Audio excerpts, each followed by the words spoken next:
iPhone 13 on us for every customer. Current, new, everyone. To show the love. How about sushi? I just had sushi for lunch yesterday. How about tacos? Automatic emergency braking, one of 6 advanced safety features standard on every 2022 Chevy Equinox. Find new technology. Find new roads. Chevrolet.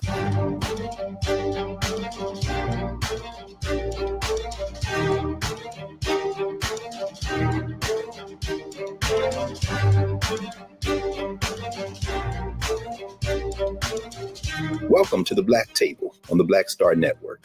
We have an hour each Friday that we devote to exploring ideas and subjects of special importance to African people and others fighting to build a better society. I'm your host, Greg Carr, as usual.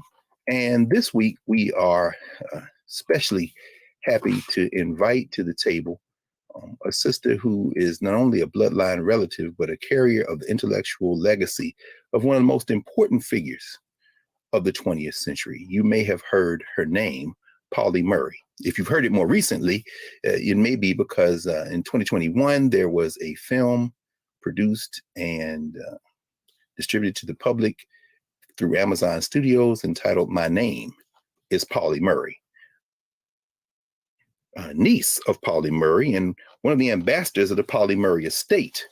And she has co-authored a book that takes the intellectual legacy of Pauli Murray, who was a writer, a major thinker, a lawyer, a feminist, a saint, a literal saint, as you will hear in a moment, a poet, a memoirist, queer, Black, all the labels, many of which did not exist in her time, but which everybody is claiming now for her and about her.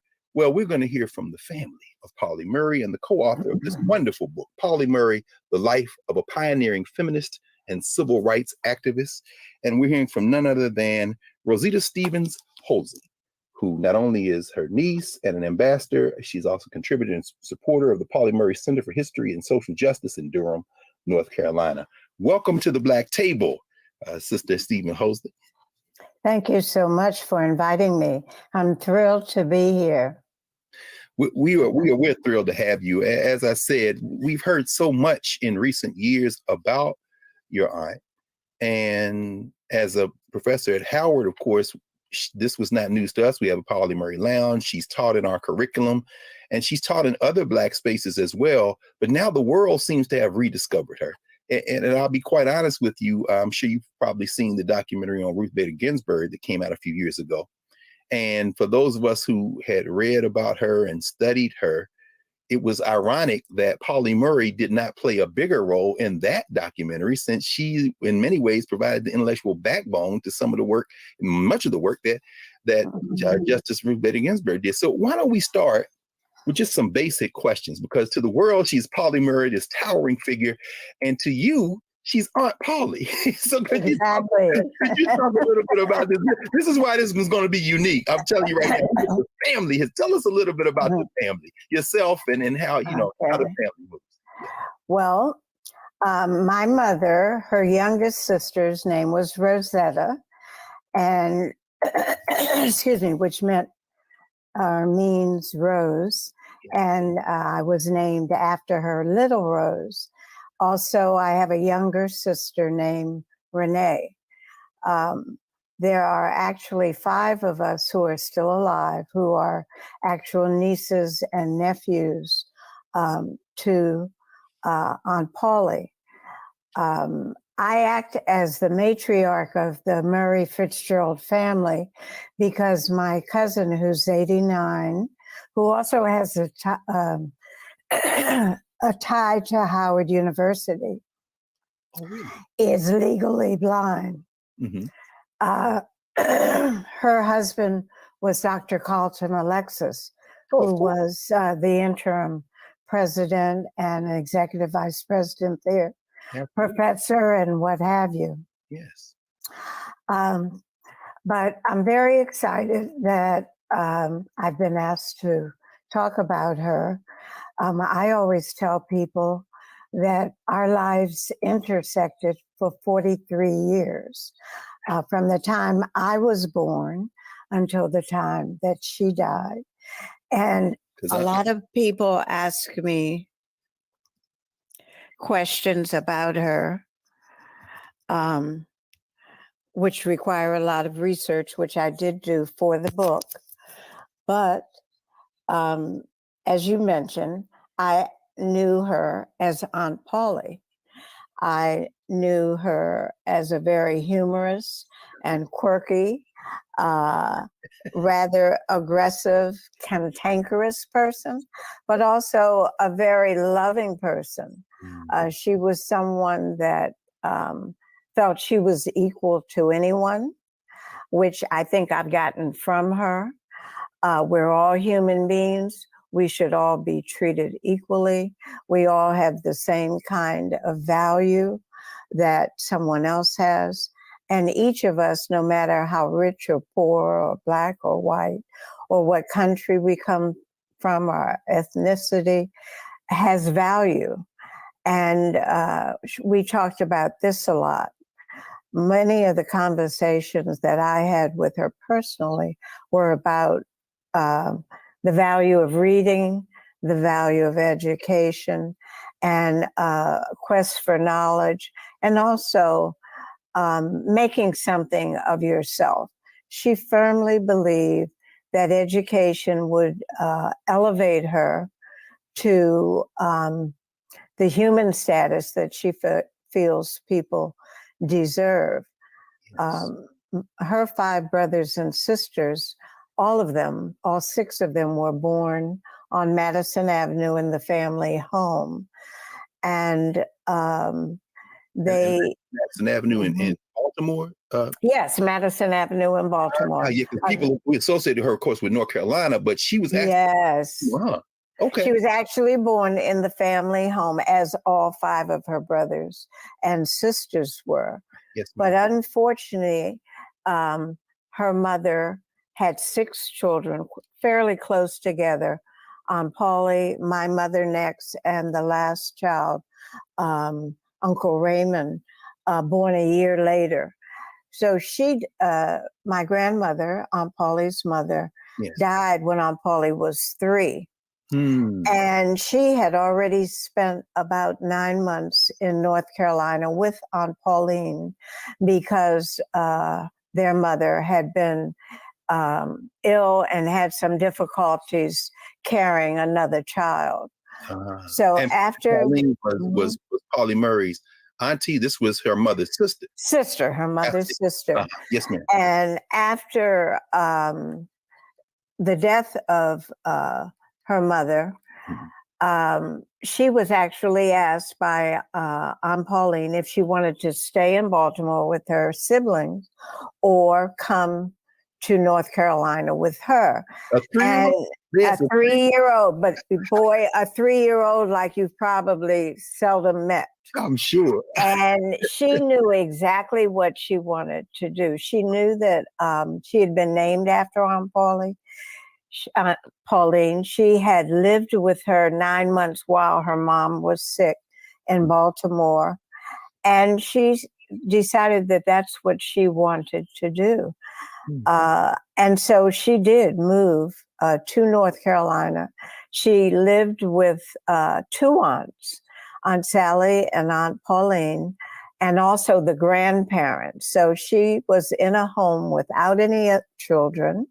She lived in a home with 4 educated and strong-willed adults. Wow. And she lived in a home where, due to their financial status, she didn't really have many children-oriented things. So she read Paul Laurence Dunbar, or she read books that the adults had and they had read or they were interested in reading. Wow. And her Aunt Pauline taught 1st grade at a colored school. And she went every day with her Aunt Pauline to school. And though she was too young to be there and to really participate, she absorbed everything she heard and she learned. And one day she told her Aunt Pauline, who actually did formally adopt her, so she became her mother. Yeah. But she told her that she could read. And she said, "What do you mean you can read?" She said, "I can read. Give me a book." And she read one of the children's books that Aunt Pauline used in class. But Aunt Pauline thought, well, she's heard this many times. She's heard the other children reading. So she's memorized. And so Polly challenged her, and Aunt Pauline gave her another book, which she had never seen before and was not used in school. And she read it and read every word. So she had actually taught herself to read through learning the skills that, excuse me, her Aunt Pauline had taught the other students. So she was remarkable. I mean, she really just set the stage for the rest of her life, huh? She didn't wait for anybody, huh? Never. Well, I tell you, this is a perfect place to pause for a minute. We're going to pause. And when we come back, we're going to continue this journey. You've laid the foundation for us in terms of opening the way for thinking about how Polly Murray emerges in the world. And so when we come back, We're going to continue this journey, which is going to take Pauli Murray up and down the East Coast, down to the West Coast, ultimately to Africa and back, and intellectually and culturally into the center of the human freedom struggle in the United States in the 20th century. So we'll be back in a moment with Rosita Stevens-Hosley, author of Pauli Murray, The Life of a Pioneering Feminist and Civil Rights Activist. Back at the Black Table in a moment.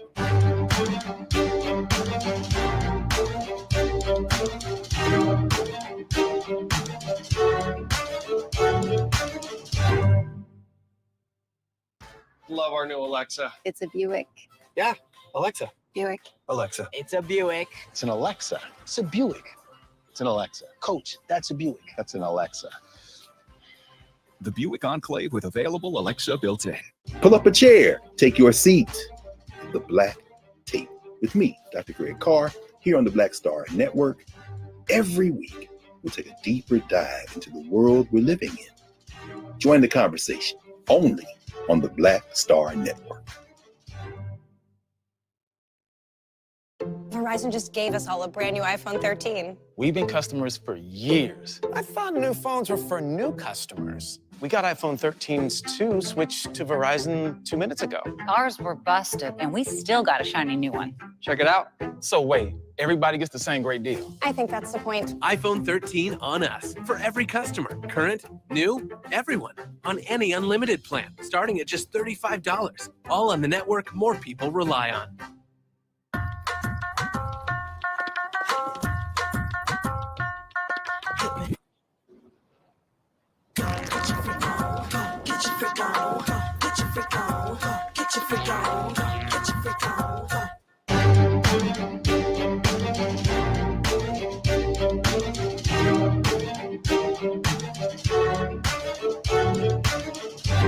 Welcome back to the Black Table. We are discussing the life of Pauli Murray with her niece, Rosita Stevens-Hosley, the co-author of Pauli Murray, The Life of a Pioneering Feminist and Civil Rights Activist.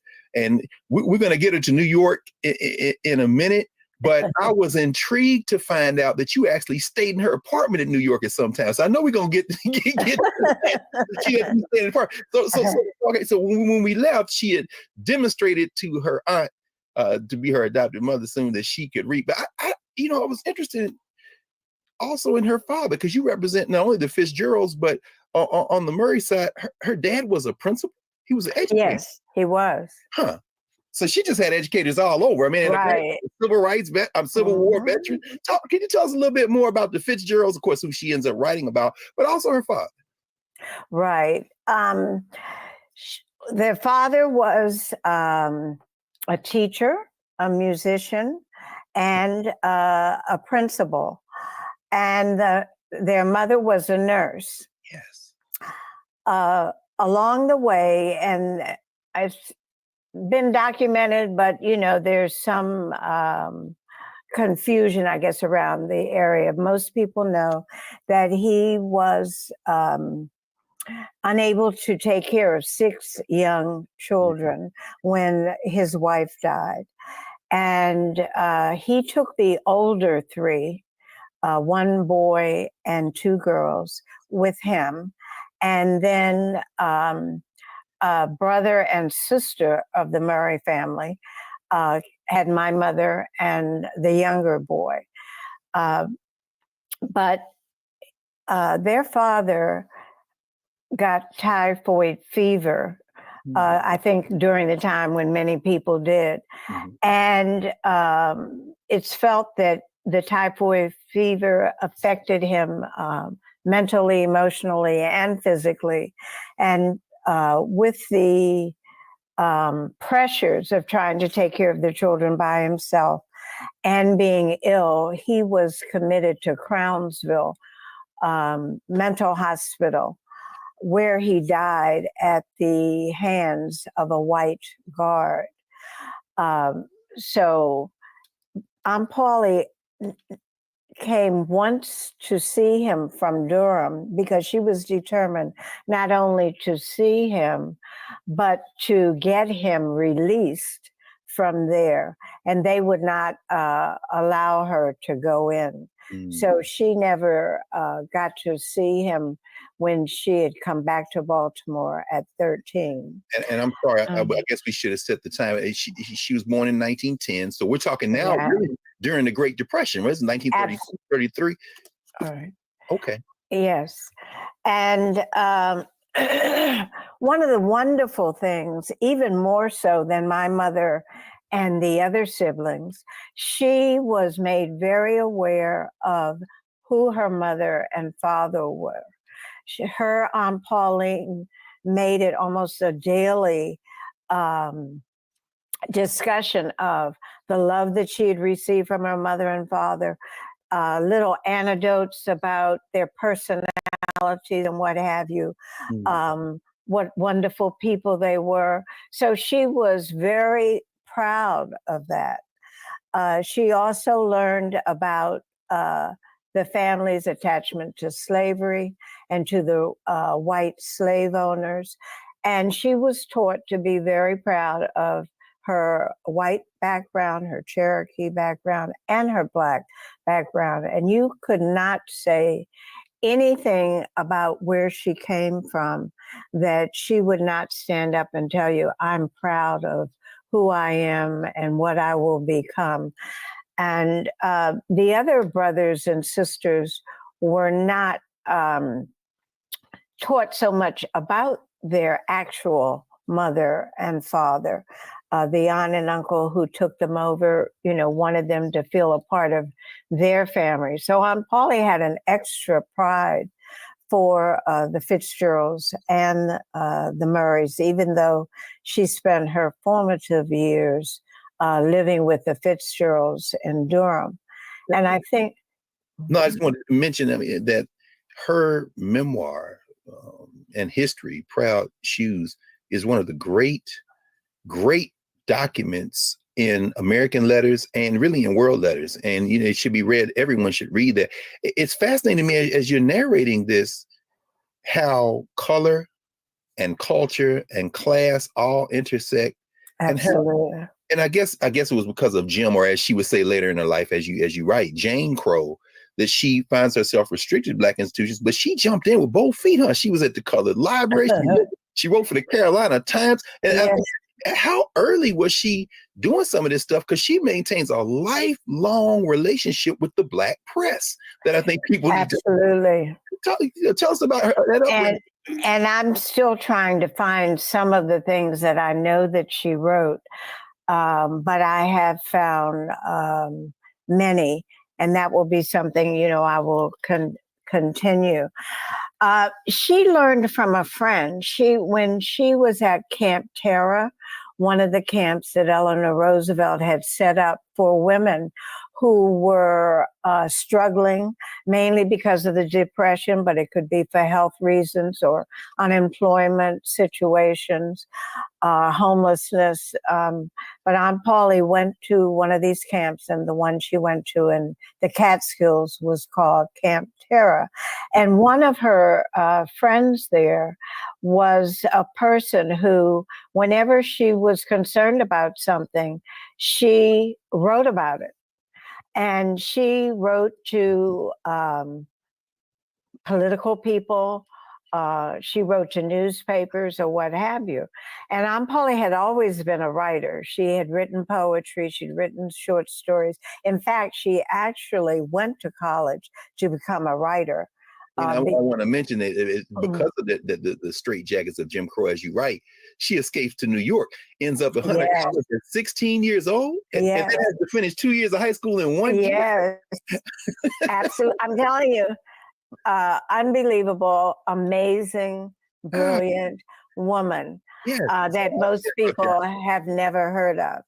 But she, and even in her later years, she used typewriters for confrontation, for explanation, for agitation, and for writing things that she was interested in, like poetry and short stories. I want to mention you put something else in the book that's fascinating. they wanted to discourage her from writing with her left hand, so she just figured out how to write with both of them, huh? That's right. This woman would not be deterred. Anyway, but the typewriter, as you were saying. Yeah. Yes. So, and there is a chapter in the book called Confrontation by Typewriter. Yeah. But she began very early on writing, and she would write anywhere to anybody, what we would call probably op-eds now, or letters to the editor. She would write anywhere she thought she could gain an audience. So if she were on the West Coast, she was probably writing to newspapers and magazines and pamphlets that were more popular in those days. But she used that typewriter, and she sent off her letters sharing whatever her opinions were. And this is really what formed a beginning to a friendship with Eleanor Roosevelt. She knew that Eleanor Roosevelt had provided the idea for these camps.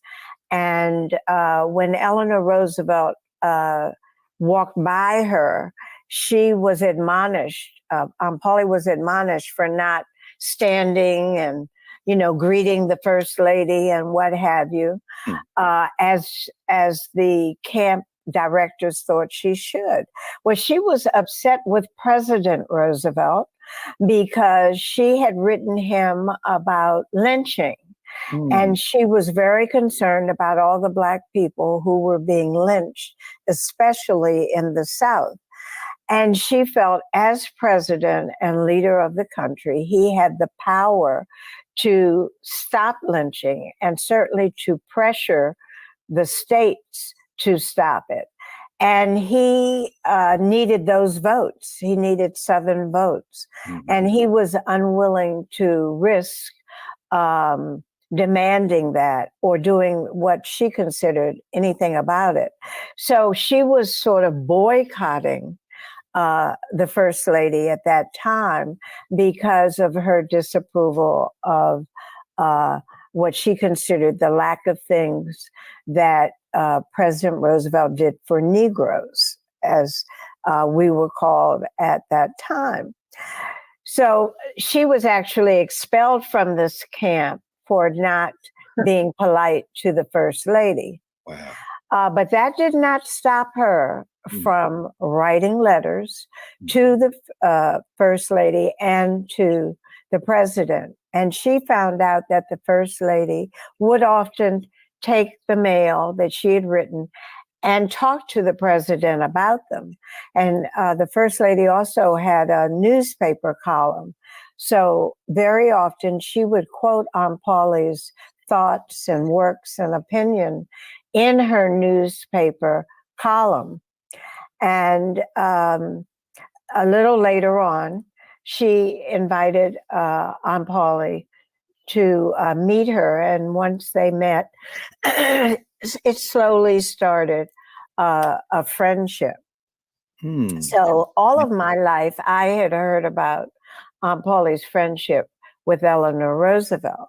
Yeah. And my cousin Bonnie, who I said is the oldest niece that's left, had gone to visit the First Lady at her home. Yeah.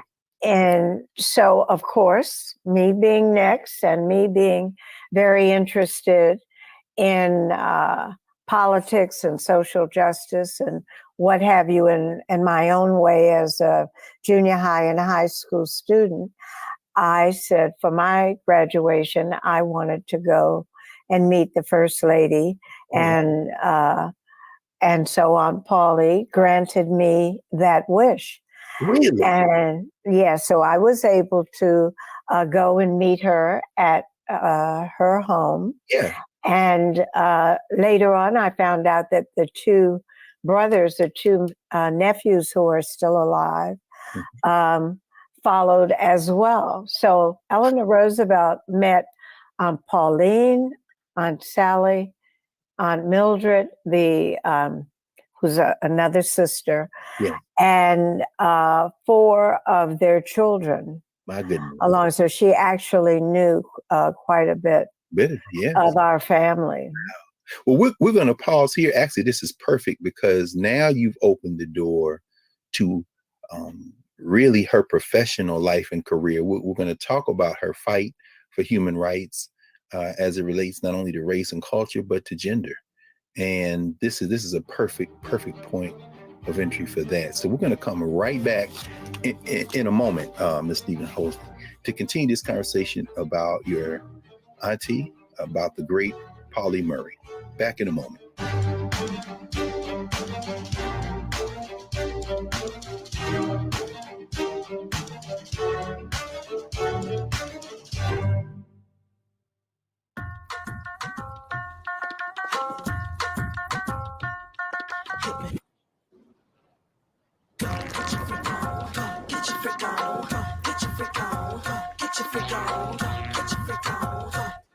Verizon just gave us all a brand new iPhone 13. We've been customers for years. We got iPhone 13s too. Switched 2 minutes ago, literally right before this. iPhone 13 on us on any unlimited plan for every customer, with plans starting at just $35. All on the network more people rely on. Love our new Alexa. It's a Buick. Yeah, Alexa. Buick. Alexa. It's a Buick. It's an Alexa. It's a Buick. It's an Alexa. Coach, that's a Buick. That's an Alexa. The Buick Enclave with available Alexa built-in.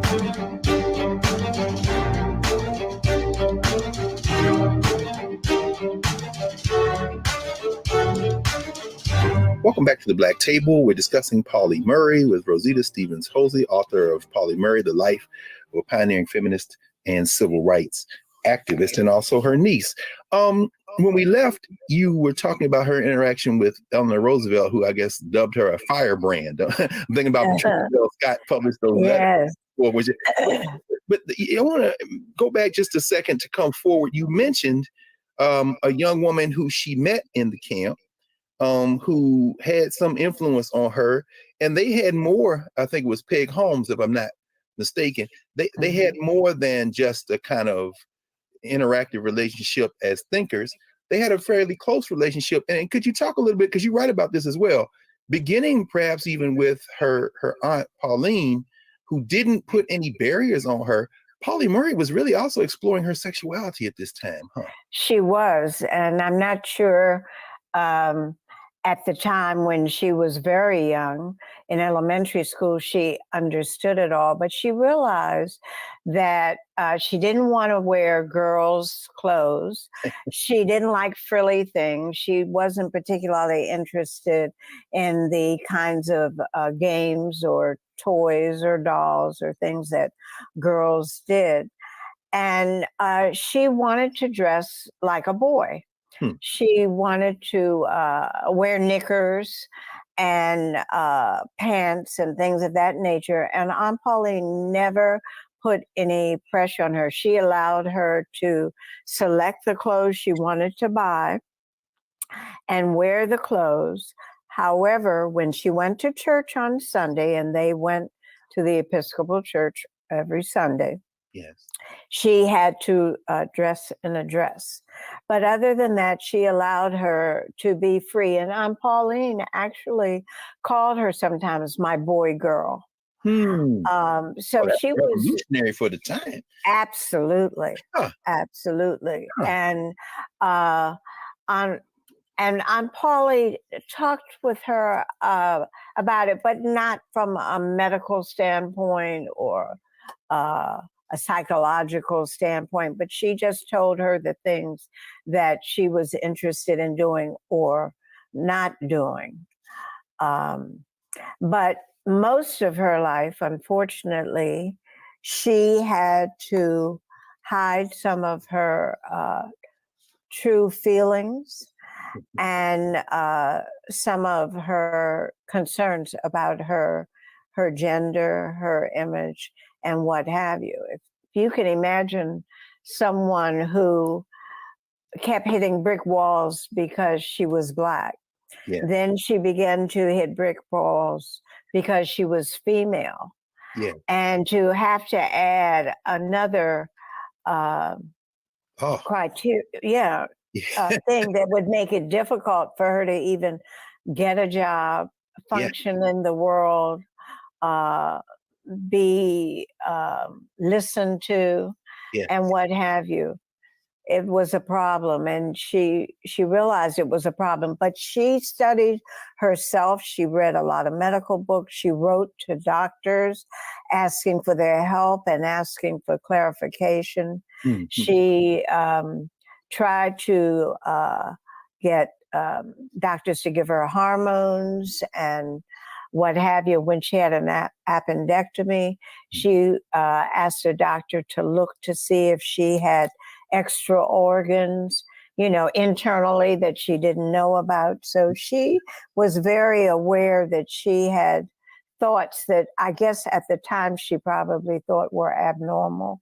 But it didn't stop her though, did it? No, absolutely not. Every brick wall she hit, she seems to have knocked down, although coming, of course, at a great personal cost. I wonder if you could talk a little bit about how she broke these barriers. I'm thinking obviously about her trying to come home. She has her family to try to take care of, and they won't let her into the University of North Carolina after she's gotten that degree from Hunter, and she's went to the camps. She's established a relationship.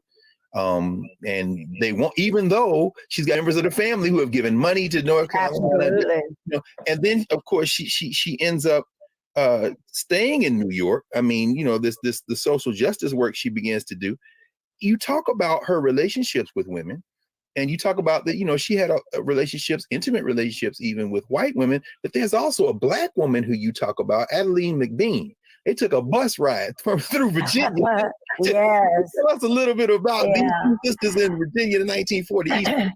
They were going by bus to Durham. And when they got to Petersburg, the bus driver said, well, you're in Virginia now. Black people have to go to the back of the bus. And they didn't want to go to the back of the bus. They also felt that they paid the same fare as anybody else, and they shouldn't have to. But more importantly, and one of the things that I guess gave them the impetus to really fight going to the back of the bus was that the back of the bus was not as clean as the front of the bus. The back of the bus had broken seats, disrepair and what have you. So they not only were being pushed to sit in the back of the bus, but they were going to be uncomfortable or possibly cut themselves or hurt themselves on a broken seat. So they refused. And it just so happened that that particular bus driver was bent on his racist and segregated attitude, his attitude toward Black people, and so he pushed it further than probably maybe someone else would. So he called the police, and the police came, and there was a verbal confrontation, not physical confrontation. And it eventually became a situation where they were arrested. Now, it turns out that Virginia actually didn't have this law on the books at that time. So they were charged with disturbing the peace. Paulie was really hopeful that they would be arrested, and she had actually sent a telegram saying that they were arrested, and she had hoped that the NAACP would represent them, and possibly this would break that Jim Crow policy. Yeah. But it turned out that they were just charged with disturbing the peace. However, they were put in jail. Well, when they got to the jail was dirty. They didn't have sheets. There was like a bucket in the room for the bathroom. They were supposed to have, soap and clean linens and what have you. And Aunt Polly had, in the hopes that they might be arrested, and also because she thought they would be arrested, she had stuck some paper and a pen in her pocket. So she had something to write on. And she was able to get word out of the jail that they were there and what the problem was. And they were released, but they actually had to come back there to stand trial, quote unquote. But when they returned after her letters, and also the interaction of the First Lady, Eleanor Roosevelt, though she had asked for the governor to intercede, the governor of Virginia would not. But they did have a clean cell with clean linens and soap and better food when they returned to, finish their time in jail. Now, mind you, very few people know about this, but this happened 15 years before the incident with Rosa Parks. Well, that's actually perfect because, 15 years before Rosa Parks, and then 20 years before Robert Boynton, Amelia Boynton Robinson's son, who was at Howard Law School, ends up getting arrested in that same Virginia, Boynton versus Robinson, and then we see the Freedom Rides. But you're saying your auntie was a pioneer even in that. This is 1940. Let's talk about that intersection for a moment at Howard Law, when she's not able to go to North Carolina. And through her own work, activism, her organizing work, she intervenes with others to raise money on behalf of a sharecropper, Odell Walker, there in Virginia. She captures the attention of some Howard University School of Law administrators who invite her to apply. And then she, some people who know Pauli Murray know she's one of the founders of the National Organization of Women. She helped craft became Title VII of the Civil Rights Act of 1964. She's a saint in the Episcopal Church, becoming. But prior to all this, when she shows up at Howard, I think there was only one other woman, and she dropped out. And Aunt Pauli was very excited to go to Howard. She thought she would be with her people. It was a renowned historical Black college, and she hit another brick wall. Our brothers didn't take her seriously. What was a woman doing there? Even Spotswood Robinson, who had offered her, she had been offered a scholarship to go. That's the only way she could ever have gotten there. But the scholarship allowed her to go to the classes, but it didn't pay for room or board or, money for the other things you have to have if you're going to be somewhere, 2 or 3 years in school without outside money. But even the professors that she had in the law school asked her, well, why are you here? What do you think you can do with this degree? And she seriously was not taken seriously. Well, what a lot of people don't know about Pauli Murray is don't challenge her. Don't try to push her down or dismiss her, because she worked as she would have anyhow, because she really valued education. But she worked and became the top student in the class of all males. By that time, the other female had dropped out.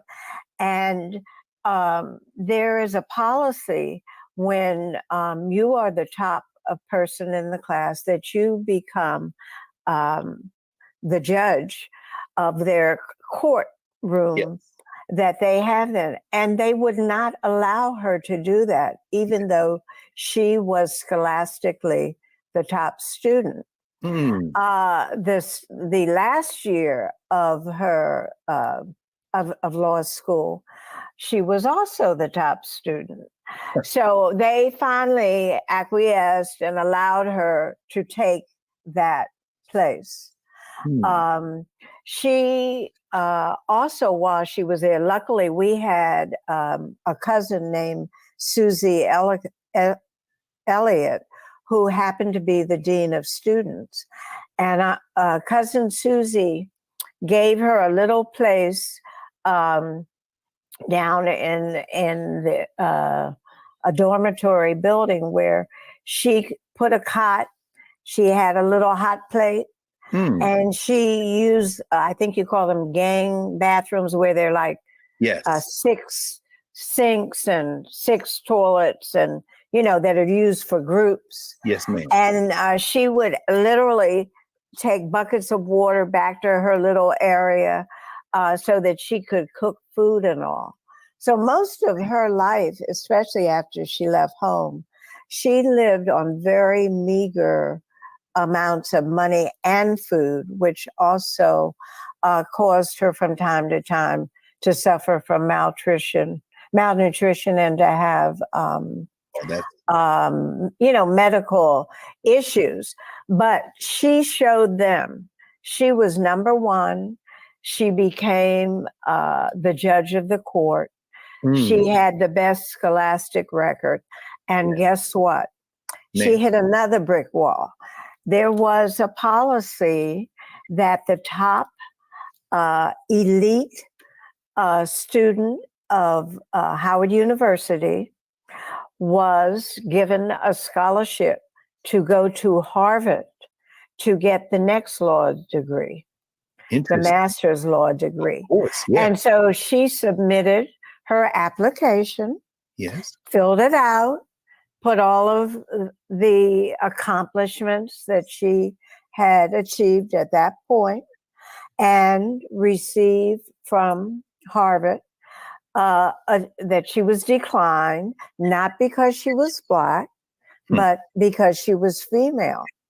This was another time when she went to the Roosevelts, and President Roosevelt, as an alum of Harvard, even wrote and asked that she be considered for admission, which carried no weight at that time because their policy was that no women would be allowed in the law school. So she had hit another brick wall. She then, you mentioned going to North Carolina. Yes. She thought, well, she was interested in sociology, and she thought maybe she would go to North Carolina, where her family had given a large sum of money for scholarships, and she assumed she would therefore qualify for a scholarship, and she was denied as because of her race. That actually made national news. Yes. But she still was not allowed.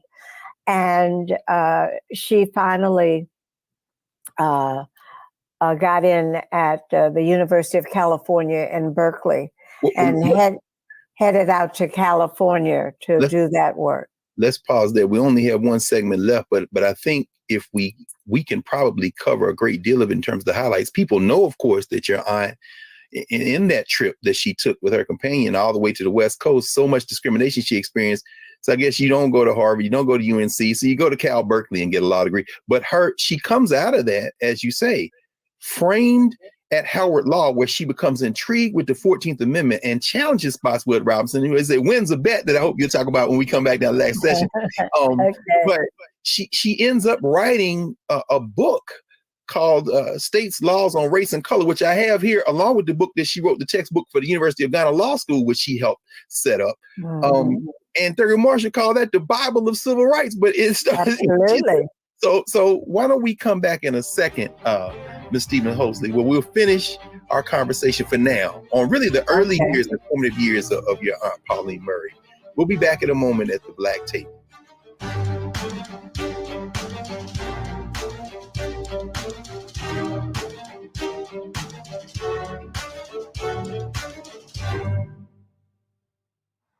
How about sushi? I just had sushi for lunch yesterday. How How about tacos? Automatic emergency braking, one of 6 advanced safety features standard on every 2022 Chevy Equinox. Find new technology. Find new roads. Chevrolet. We're all impacted by the culture, whether we know it or not. From politics to music and entertainment, it's a huge part of our lives, and we're going to talk about it every day right here on The Culture with me, Faraji Muhammad, only on the Black Star Network.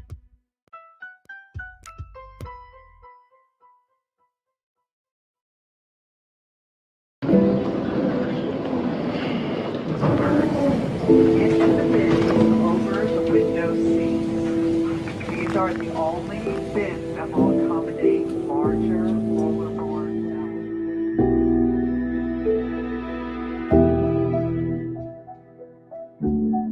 They put 10 in here? 10, and you don't come out till you die. You eat him, you poop him. Oh my God.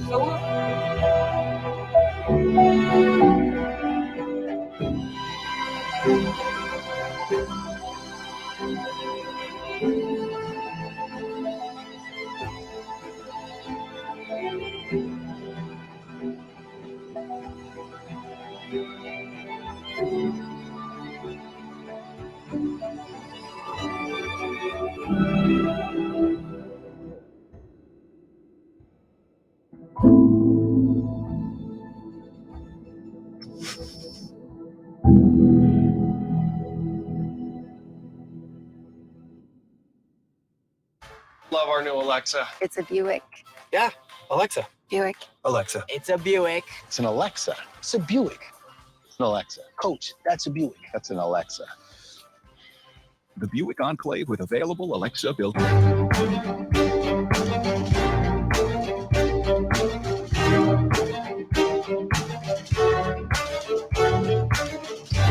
Welcome back to the Black Table. Greg Carr on the Black Star Network with Rosita Stevens Hosley, the author of Polly Murray, The Life of a Pioneering Feminist and Civil Rights Activist. We only have a few minutes left, so let's talk a little bit about her journey. She goes to Cal Berkeley. She returns from Cal Berkeley. I guess for a brief moment, she was a deputy attorney general and got sick or whatever, and then comes back. She does everything. I mean, she's at Paul Weiss, Rifkin, Wharton, and Garrison, the law firm. I think a young Ruth Bader Ginsburg crossed paths with her there. University of Ghana, where she helped set up and teach at the law school, writes the first book, Constitutional Law in Ghana, to train her. And then she ends up back in contact with the federal government. She's working, well, actually, I'm sorry, she picked up a degree from Yale, if I'm not mistaken. I'm just going to kind of put this out there and have you react to any of it. Get the Commission on the Status of Women with JFK and lays the foundation for Title VII. I'm sorry, please. Well, one of the things that I did not mention was that all law students had to write like a thesis before they graduated. Oh, yes. And she had mentioned in class that for the amendment where they talked about separate but equal, in other words, Black people did not have to have the same things that white people had, or an entree to it, like going to the same school or being treated in the same hospital. Yeah. As long as they had an equal opportunity for going to school or going to a hospital or anything of that nature. And she came up with a theory of it was fruitless for the NAACP or anyone else to keep going case by case. You know, one person wasn't admitted to this hospital or couldn't get into this school, but that you had to look at the equal part of it, that Black people were not treated equally. And she wrote her thesis about this, referring to the 13th and the 14th Amendment. And her professor, you know, she got the grade, she graduated. He put it in his drawer and didn't think anything of it. And later, and she also made a bet to Spotswood Robinson, $10, that within 25 years, Plessy versus Ferguson would be overturned. And they all laughed, you know, the professors, the classmates, who of course were male. And lo and behold, 10 years later, it was overturned. And she found out that later than that, that she got her $10, but at that point found out that her thesis that she had written as she graduated from law school at Howard had been used by the NAACP, Thurgood Marshall, Spotswood Robinson, and their team before the Supreme Court, which actually won Brown versus the Board of Education of Topeka, Kansas, which desegregated schools by law, at least, in the entire United States. Well, can we, I mean, this is critical. I often tell my students, Ms. Stephen Hosley, that if it weren't for racism and sexism in this country, Pauli Murray would have been on the Supreme Court of the United States, and so would Spotswood Robinson, who didn't even give her the credit, because he ends up being a judge at the D.C. Circuit Court of Appeals. And Robert Ford came off there, Scalia, Beta Ginsburg, these two titans. But you make it clear that Spotswood didn't even give him, he argued that case and used her paper. But not only Spotswood Robinson, but the National Organization for Women, her work on the 14th Amendment, as you say, shapes the way we think about gender in American jurisprudence. But we only have a couple of minutes left, so I want to just ask you a very broad question. And of course, we talked a little bit about her framing the concept of Jane Crow to deal with that intersectionality. If there was something, as folk research the life of your aunt, give us something that we won't find in all of these books and articles. Tell us about your auntie that you got to spend 43 years with. In terms of her and in relation, tell us, you know, who is Pauli Murray? Who do you want people to know Pauli Murray to be? As we think about it? I think what most people don't know about her is her sense of humor. I don't know if I can share it with them in a few minutes, but she was very lighthearted. And I think it came out more in her boldness when she was with people. There are, and in her later life, when she studied to become a priest, some of the people who are actually alive now who have met her talk about the kinds of things that she did. She never allowed anyone to put her down. So it didn't matter whether you were the president or a general or a head of a corporation. She told you who she was and what she thought. And she thought she had the right to do that. That would be one of the things that I would think of. Another is that when she was 18, a bishop told her that she was like a prodigal child, and he recognized some kind of spirituality in her. Yeah. And this was never something that she expected to do, but because of losing the love of her life, she chose to spend the rest of her life giving herself to God and to her religion. A lot of people say to me, well, when did she become an Episcopalian? She was baptized an Episcopalian when she was less than one at St. James Episcopal Church in Baltimore, Maryland. Yeah. And I think she was baptized again in Durham. Yeah. So she was always an Episcopalian and very proud of it. Yes, ma'am. This is. I hate we have to wrap, but I do want to at least mention in about 30 seconds that you are a contributor and a supporter and an ambassador of the Pauli Murray Center for History and Social Justice there in Durham. I know you're in the DC area, but in Durham, how can we support your ongoing work and the work of the center? Well, I'm pleased to say I'm now a board member. Oh, okay. And so I've been a volunteer and a contributor. But I would love for people to go on their website. It's the Pauli Murray Center for History and Social Justice, and find out all the wonderful work that they have done to uplift her legacy, but also to make room for anyone of any race, any gender, any lifestyle to come there and learn, communicate with others, meditate, do research, which should all be formally open probably in 2024.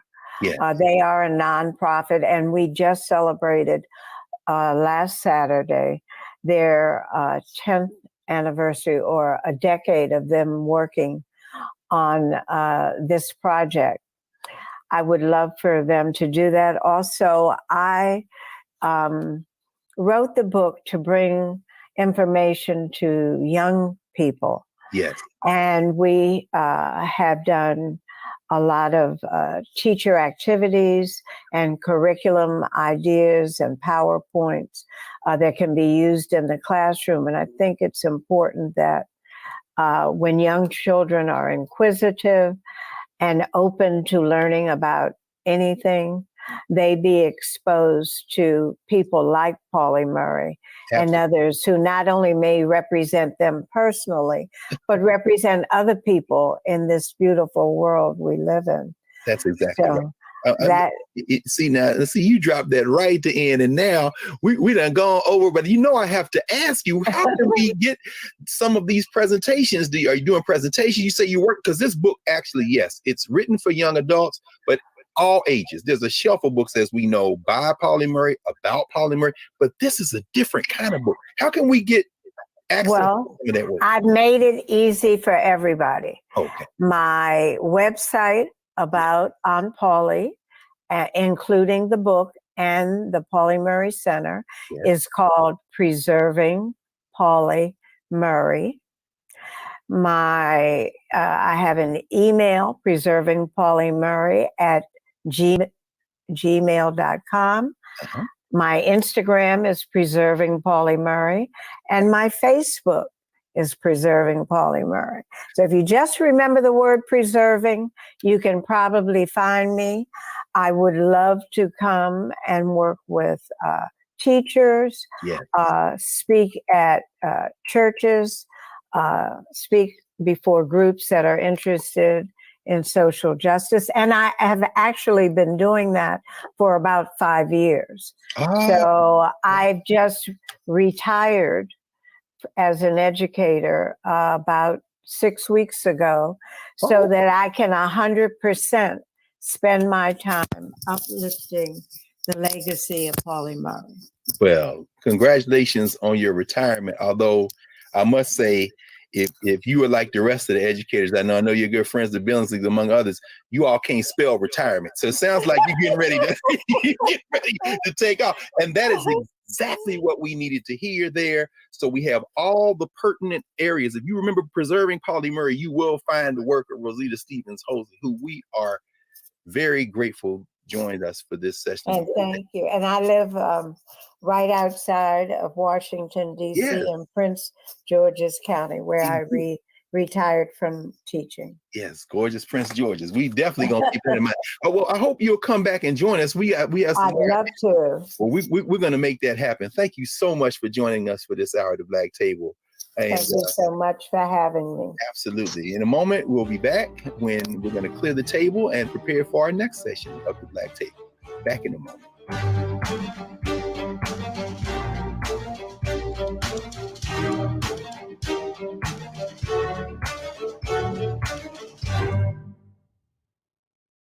How about sushi? I just had sushi for lunch yesterday.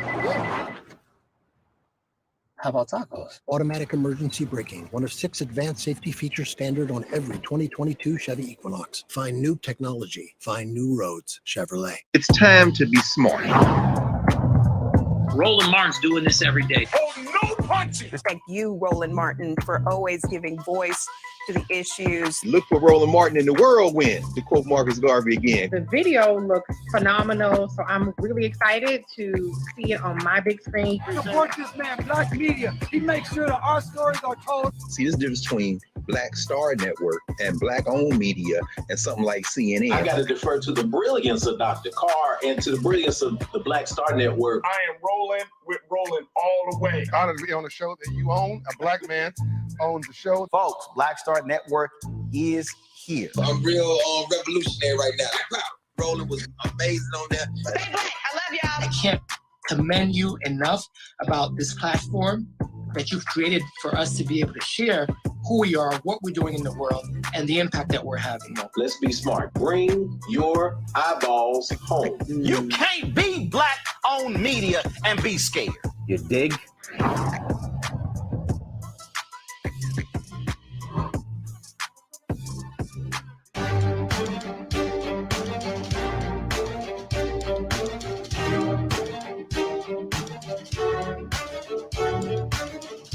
Welcome back to the Black Table. Greg Carr here at the Black Star Network.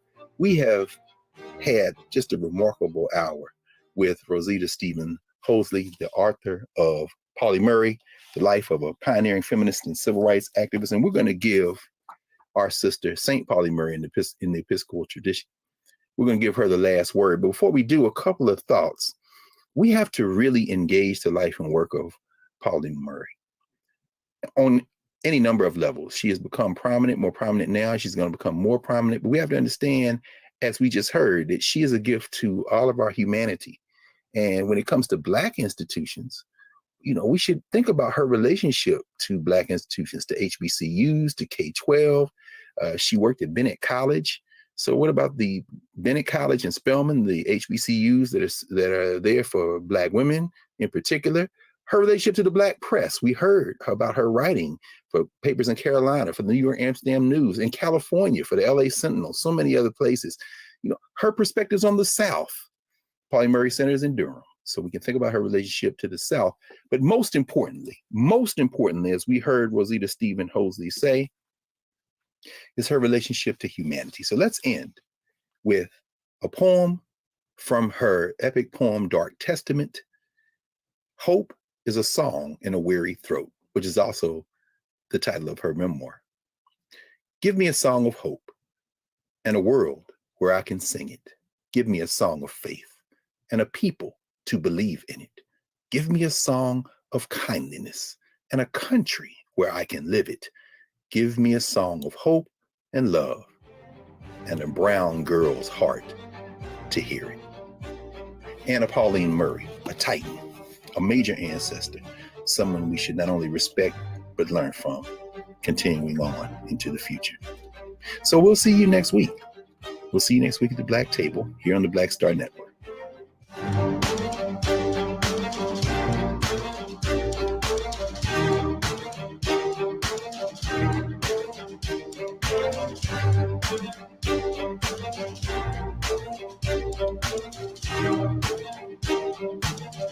you.